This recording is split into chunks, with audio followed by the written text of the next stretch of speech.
สิกินอยู่ใช่บ่เขาจะบอกบ่ได้กินตอนนี้เฮาก็แม่แก้วเพิ่นก็เข้าไปหาหมอแล้วหมดไปเท่าไหร่คะ 5,000 บาทเบิดไป5,000 5ใบเทาได้ยามาหมอเพิ่นนัดเอายานั่นแหละพี่น้องต้องกินยาประจำเพรา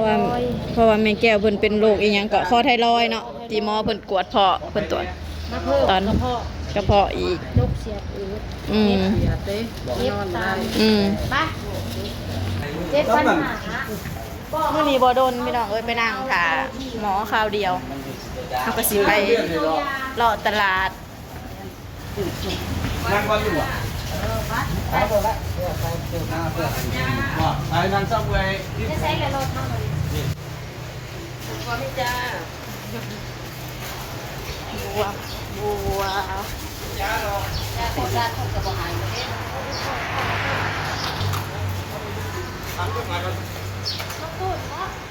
โรงพยาบาลมุกอินเตอร์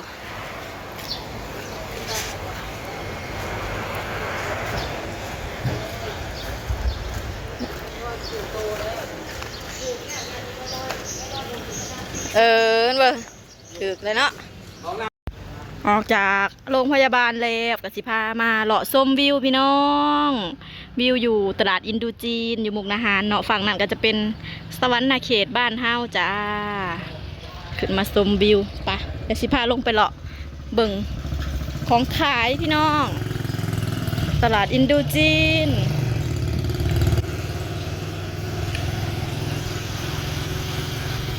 แดดมาก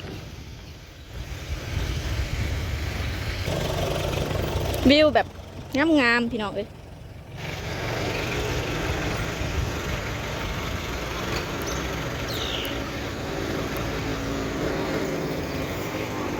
เพิ่นกำลัง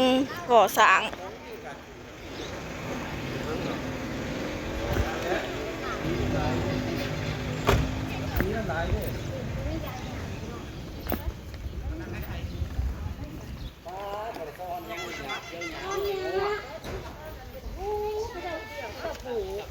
หญ้าปลูกสิเอามันคืองามเถอะ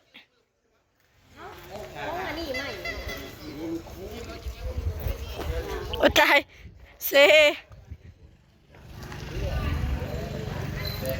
โอ้สิเป็นห่าน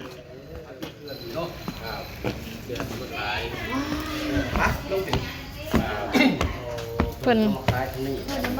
นี่เอาคนใหญ่ขายชุดเมื่อไงพอดีเลย คือตัวใหญ่แท้แก้วได้ชื่อฝ่ายของคนในบ้าน โอ้ราคากันหนาคนเนาะ พื้นใหญ่ได้ค่ะ50 บาทซื้อเท่าร้อยเดียวจ้าร้อยเดียวจ้าทุกแบบได้จ้าร้อยเดียว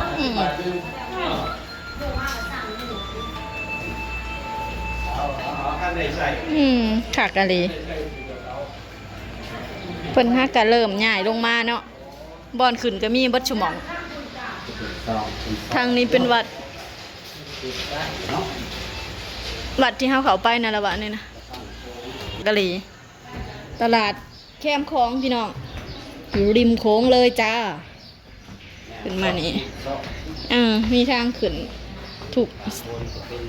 อันนี้วัดจุดชมวิวอยู่เทิงทางลุ่ม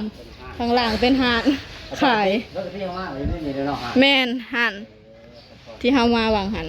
ข้าเจ้าเห็ดใหม่พี่น้องเอ้ยขากะลีเห็นวิวเพื่อยังไงและสนามอันนี้นะเพิ่นสิไว้เห็นยัง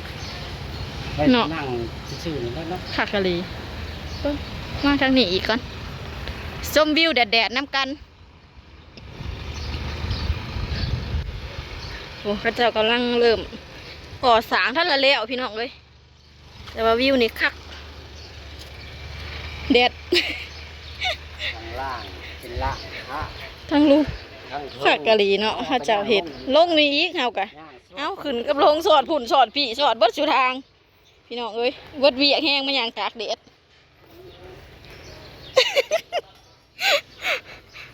ลืมหมวกโห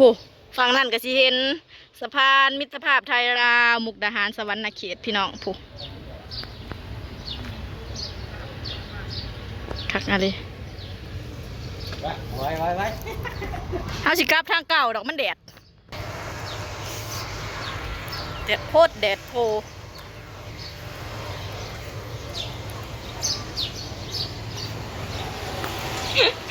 กลับมันแด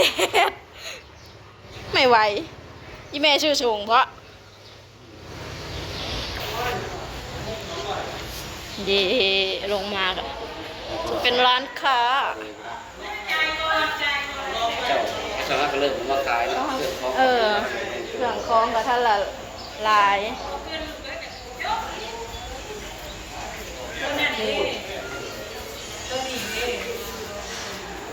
ปรุง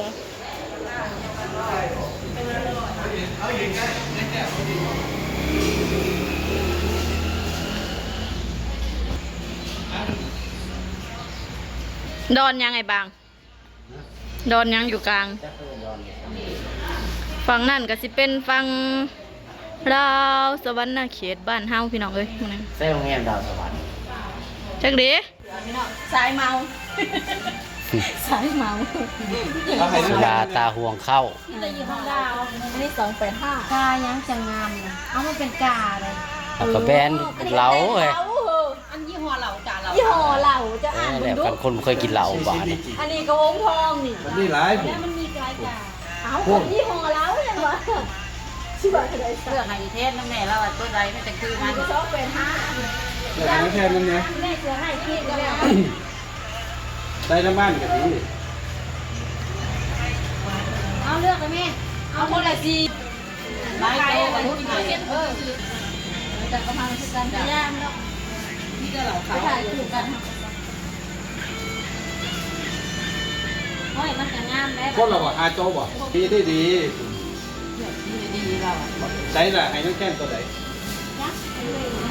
เสร็จเลยก็งามดอกมันน่ะ โต๊ะ เอาคนงาม มันงามมันใส่สีแดงมันก็งามมัน ตัว ขาว นี้นะบอกขาดคะแนน ค่ะเขาบอกมา ตัวนั้นมันคือผ้าพวกเลย เหลือง เฮ็ดขมเฮ็ดเพาะ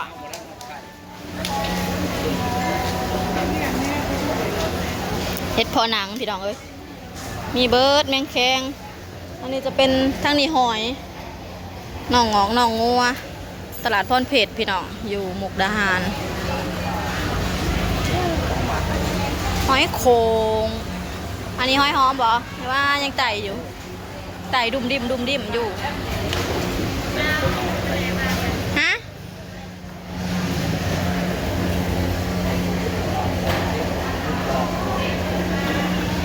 ไปซื้ออันนะซื้อปลาหมึกแห้งเอาดิ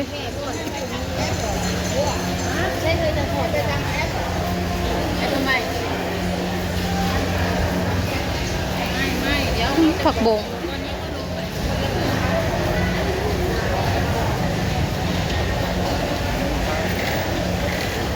ซื้อปลาหมึกกับ